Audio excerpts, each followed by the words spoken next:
पंचांग दिया मंजू ने, हमने कहा बैठो हमको बताओ पहली तारीख को और 14 तारीख को जो हमने प्रोग्राम बनाया है इसमें कोई गड़बड़ तो नहीं है? तो जितना भी नक्षत्र योग और भद्रा जो कुछ भी होता है विचारणी, ये सब विचार करके उन्होंने कहा बहुत बढ़िया है दोनों। तो आपकी बात मकान में रहते हैं ऐसे 2 करोड़ वाले में भी रहते हैं, उसमें कोई फर्क नहीं फीलिंग में। रोज देखते हैं कोई खास सुख नहीं मिलता। हाँ वही मकान तो है जो कल था, आज वही है। सो गए तो जो सोने का सुख छोटे से टूटे फूटे घास के मकान में वही अरबों के मकान में। लेकिन वो नीचे वाला ये समझता है कि नहीं ऐसा नहीं है, इनको तो बहुत बड़ा सुख मिलता होगा क्योंकि हमको मिलता है देख के।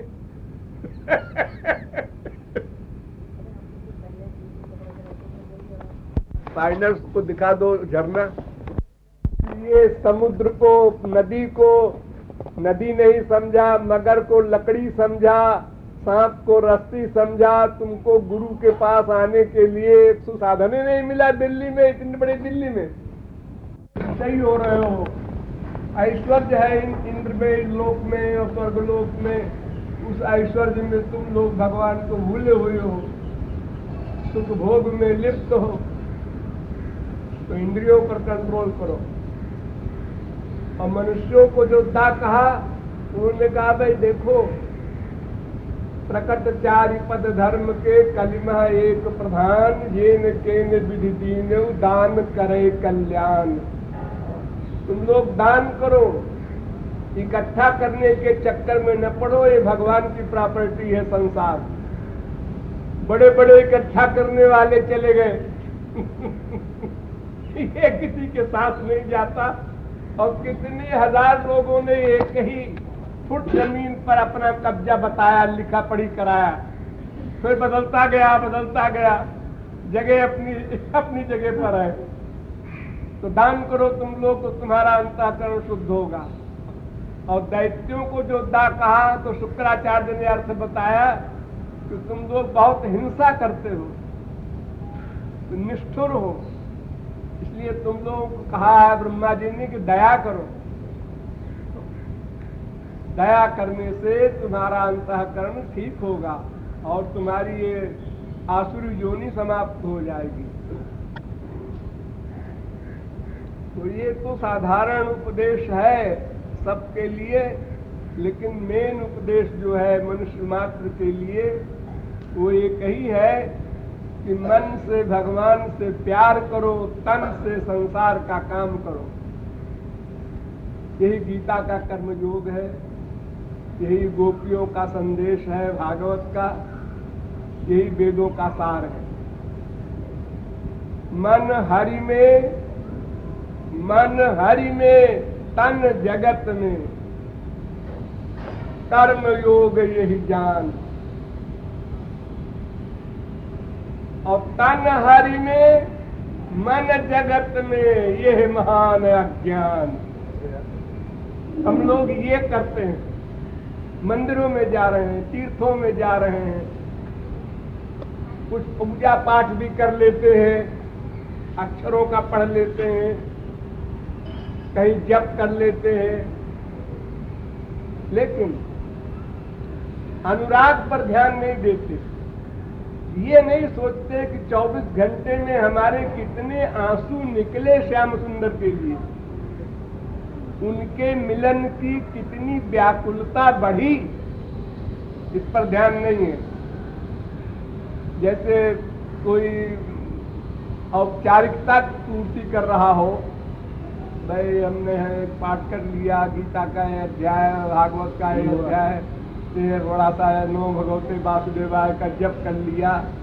फिजिकल वर्क को उपासना कर कहने लगे लोग। और उपासना का मतलब है पास जाना, मन का भगवान के पास जाना।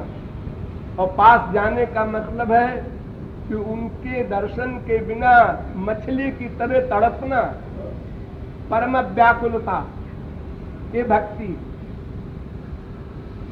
इस भक्ति के किए बिना अंतःकरण शुद्ध नहीं होगा।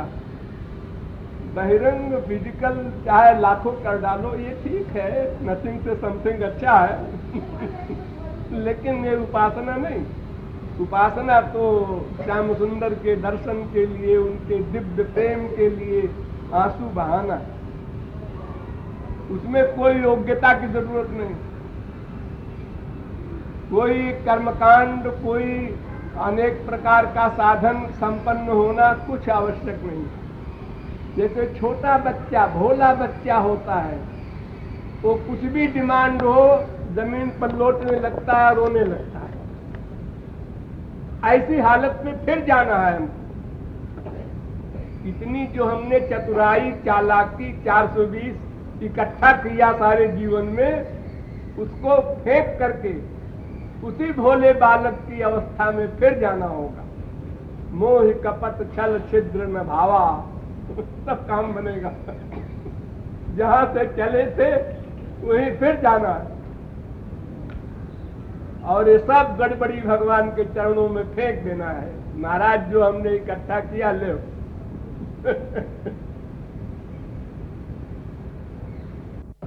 या उपासना का वर्कर कौन होगा, सबसे पहले ये विचार करना चाहिए।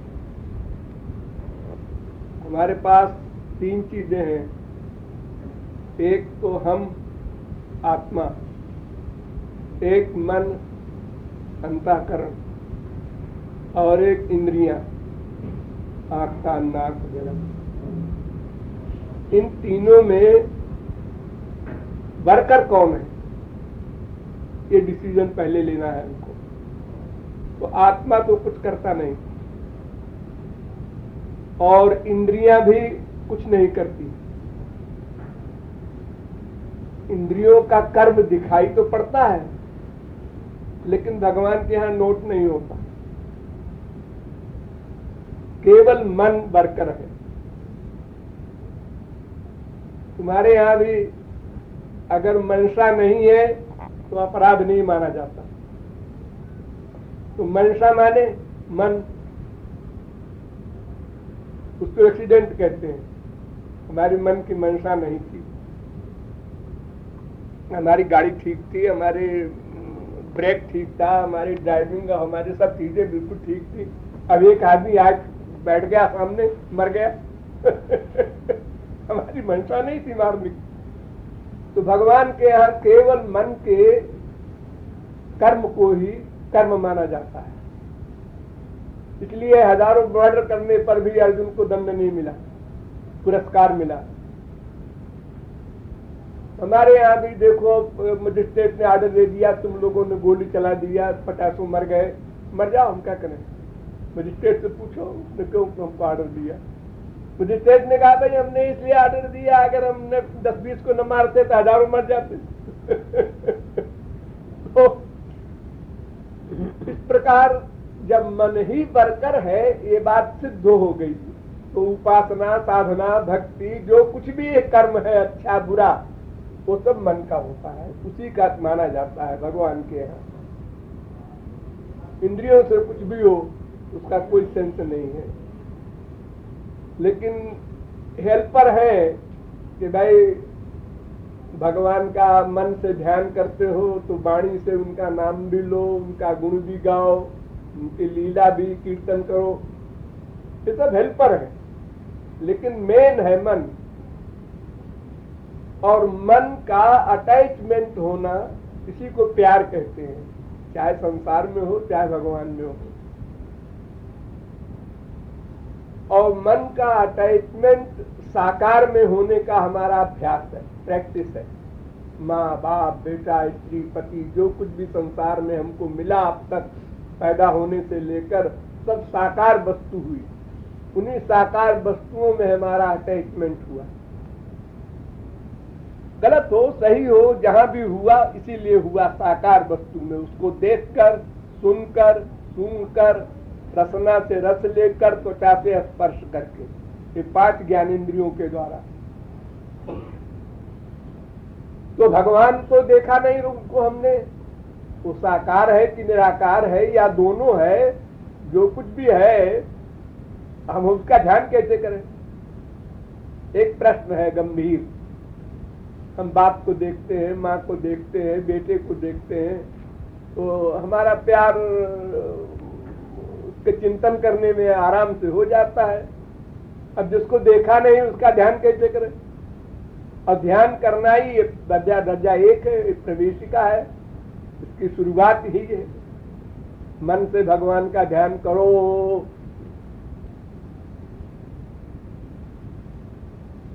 लेकिन ऐसा नहीं है। भगवान का ध्यान करना आसान है, मनुष्य का ध्यान करना कठिन है। कोई व्यक्ति अपने माँ बाप का ध्यान करना चाहे, बड़ी मेहनत करे तो भी नहीं कर सकता। ठीक उसी प्रकार मुख बने, उसी प्रकार की आंख बने, उसी प्रकार के कान बने जैसे माँ बाप के हैं, नहीं बना सकता कोई। लेकिन भगवान का बना सकता है। क्यों? इसलिए कि उनका कोई नाक कान आंख निर्धारित नहीं है। तुम जैसा बना लो अपने मन से, भगवान उसको मान लेंगे। ये उसके लिए च्वाइस है, बिल्कुल जरा भी प्रतिबंध नहीं है उसके ऊपर कि ऐसे ही नाक भगवान की है, ऐसे ही कान है। तुम चाहे जैसे 2 सिर बना लो, 4 सिर बना लो, 10 सिर बना लो, नृसिंह बना लो तुम्हारी इच्छा पर है। केवल भगवान की भावना भर दो उसमें। ये सुप्रीम पावर है, अनंत कोटि ब्रह्मांड नायक है, सर्वद्रष्टा है, सर्वनियंता है, सर्वसाक्षी है, सर्वसुहृत है, सर्वेश्वर है, सर्वशक्तिमान है। ये सब शक्तियों का अध्यास उनके अंदर रखो, भावना रखो उनकी। बाकी ध्यान चाहे जैसे बना लो, छोटे से बच्चे का बना लो, युवावस्था का बना लो, वृद्ध का बना लो, जैसे तुम्हारी रुचि हो, इंटरेस्ट हो, वैसा कर लो। संसार में हम जहाँ प्यार करते हैं वहां भी अपने मन के अनुसार रूप नहीं मिलता। बेटा है, लेकिन बेटे का शक्ल जरा ठीक नहीं है हमारे बेटे, लेकिन अब भगवान ने दे दिया, अब चलो ठीक है, जो है तो है माँ बाप बीबी हर एक के प्रति हमारी ऐसी भावनाएं बदलती रहती हैं। लेकिन भगवान के बारे में ये सब नहीं है। जिस तरह का आप रूप चाहे परिवर्तन करते जाइए, बदलते जाइए, उम्र बदलते जाइए, श्रृंगार बदलते जाइए, सब आपकी इच्छा पर निर्भर है। भगवान ने इतनी रियायत दे रखी जीव को, क्योंकि वो जानते हैं कि जीव तो हमको पहले देख नहीं सकता। पहले तो उसको अंतःकरण की शुद्धि करनी पड़ेगी। अब अंतःकरण की शुद्धि के लिए हमारा रूप ध्यान करना पड़ेगा। तो कोई फोटो जो पसंद हो, अच्छी लगे, ऐसी कोई चित्र सामने रख करके उससे अभ्यास करो। पहले फोटो को देखो, फिर आंख बंद करके उस फोटो वाली शक्ल के भगवान को निकालो फोटो से और सामने लाके खड़ा करो। फिर देख लो, फिर बनाओ, फिर देख लो, फिर बनाओ। इस प्रकार 10-20 दिन अभ्यास करने पर वो बनने लगेगा। कोई भी काम अभ्यास से ही होता है।